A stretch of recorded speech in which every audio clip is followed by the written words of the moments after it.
नमस्कार दोस्तों, आज हम सुनेंगे महान लेखक मुंशी प्रेमचंद की एक बहुत ही रोचक और शिक्षाप्रद कहानी नशा। जी हाँ, नशा के बारे में हम बताएंगे। यह कहानी हमें बताती है कि अमीरी का घमंड और झूठ शान का नशा इंसान को कैसे बदल देता है। तो चलिए हम कहानी की शुरुआत करते हैं। कहानी का कथावाचक एक साधारण और गरीब परिवार का लड़का था। यानी जो कहानी का लड़का है उसका नाम एक तरीके से कथावाचक या गरीब लड़का आप मान सकते हैं जिसकी कहानी है ये, जो जिसके सर पर नशा है। उसके पिता की आमदनी बहुत ज़्यादा नहीं है, इसलिए वह सादगी में जीवन बिताता है। वह एक स्कूल में पढ़ता है जहाँ उसकी दोस्ती एक बहुत ही अमीर लड़के से हो जाती है। उस लड़के का नाम ईश्वरी है। ईश्वरी एक बड़े जमींदार का बेटा है। उसके घर में किसी चीज़ की कमी नहीं है। बड़े बड़े कमरे, नौकर चाकर, हर तरह की सुख सुविधा उसके पास मौजूद है। हालांकि दोनों दोस्त की आर्थिक स्थिति बहुत अलग है, लेकिन फिर भी उनकी दोस्ती काफ़ी गहरी है। एक दिन दशहरे की छुट्टी आती है। ईश्वरी अपने दोस्त से कहता है कि वह उसके साथ गांव चले और कुछ दिन उसके घर पर रहे। पहले तो ये गरीब लड़का थोड़ा सा झिकझिकाता है, क्योंकि वह गरीब है और उसे लगता है कि इतने अमीर घर में जाना उसके लिए ठीक नहीं होगा।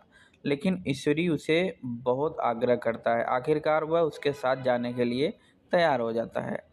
जब वे दोनों गांव पहुंचते हैं और कथावाचक यानी गरीब लड़का ईश्वरी के घर को देखता है तो वो हैरान रह जाता है। इतनी बड़ी हवेली, इतने सारे नौकर, इतना शानदार इंतजाम उसने पहले कभी नहीं देखा था। ईश्वरी के घर में हर काम के लिए अलग नौकर था। कोई पानी लाता, कोई खाना परोसता, तो कोई कपड़े संभालता। ईश्वरी मजाक में अपने घर वालों और नौकरों से कह देता है कि यह उसका दोस्त है और यह बहुत ही बड़े जमींदार का बेटा है। बस फिर क्या था, सभी लोग कथावाचक यानी गरीब लड़के के साथ भी बहुत आदर करते थे, जैसे ईश्वरी के साथ पेश आते थे। नौकर उसकी भी सेवा करने लगे। उसे भी बड़ी इज्जत मिलने लगी जो ईश्वरी को मिलती थी। धीरे धीरे इस आदर और आराम का असर कथावाचक यानी गरीब लड़के पे होने लगा। उसे लगने लगा कि वह भी कोई बड़ा आदमी है। अब उसका व्यवहार बदलने लगा। जो लड़का पहले बहुत विनम्र और सरल था, वह अब नौकरों पर गुस्सा करने लगा। अगर कोई नौकर थोड़ा सा भी देर कर दे तो वह उसे डांट देता। उसे लगने लगा कि नौकरों पर हुक्म चलाना उसका अधिकार है।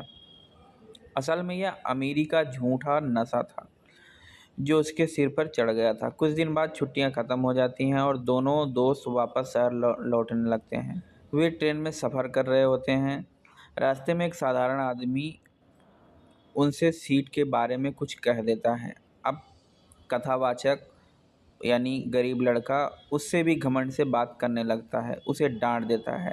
लेकिन धीरे धीरे उसे एहसास होने लगा कि वह वास्तव में कोई जमींदार नहीं है। वह तो बस कुछ दिन के लिए अमीरों की तरह रह रहा था। अब उसे अपनी हरकतों पर बहुत शर्म आने लगती है। उसे समझ में आ जाता है कि यह सब झूठी अमीरी का नशा था जिससे उसे कुछ समय के लिए बदल दिया।